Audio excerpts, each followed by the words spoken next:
Esther 2. Later, when King Xerxes' fury had subsided, he remembered Vashti, and what she had done, and what he had decreed about her. Then the king's personal attendants proposed, "Let a search be made for beautiful young virgins for the king. Let the king appoint commissioners in every province of his realm to bring all these beautiful young women into the harem at the citadel of Susa. Let them be placed under the care of Hegai, the king's eunuch, who is in charge of the women, and let beauty treatments be given to them. Then let the young woman who pleases the king be queen instead of Vashti." This advice appealed to the king, and he followed it.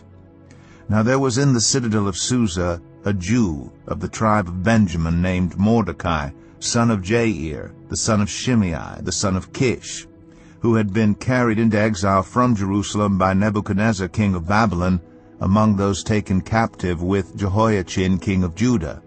Mordecai had a cousin named Hadassah, whom he had brought up because she had neither father nor mother.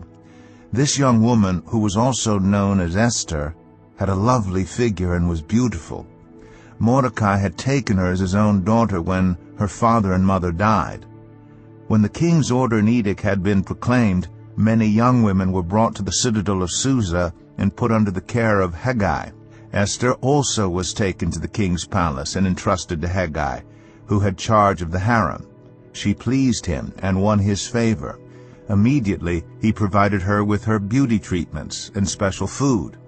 He assigned to her 7 female attendants selected from the king's palace, and moved her and her attendants into the best place in the harem. Esther had not revealed her nationality and family background because Mordecai had forbidden her to do so.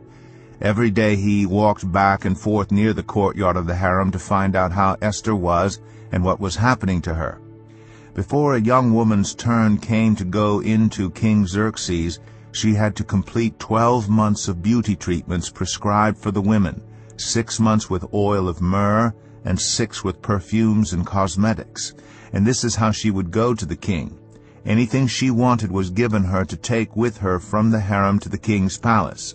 In the evening she would go there, and in the morning return to another part of the harem, to the care of Shaashgaz, the king's eunuch who was in charge of the concubines. She would not return to the king unless he was pleased with her and summoned her by name. When the turn came for Esther, the young woman Mordecai had adopted, the daughter of his uncle Abihail, to go to the king, she asked for nothing other than what Hegai, the king's eunuch who was in charge of the harem, suggested. And Esther won the favor of everyone who saw her. She was taken to King Xerxes in the royal residence in the 10th month, the month of Tebeth, in the 7th year of his reign. Now the king was attracted to Esther more than to any of the other women, and she won his favor and approval more than any of the other virgins. So he set a royal crown on her head and made her queen instead of Vashti. And the king gave a great banquet, Esther's banquet, for all his nobles and officials. He proclaimed a holiday throughout the provinces and distributed gifts with royal liberality. When the virgins were assembled a second time, Mordecai was sitting at the king's gate. But Esther had kept secret her family background and nationality, just as Mordecai had told her to do, for she continued to follow Mordecai's instructions as she had done when he was bringing her up.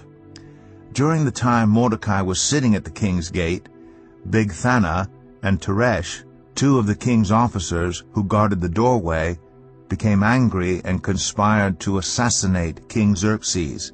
But Mordecai found out about the plot and told Queen Esther, who in turn reported it to the king, giving credit to Mordecai. And when the report was investigated and found to be true, the 2 officials were impaled on poles. All this was recorded in the book of the Annals in the presence of the king.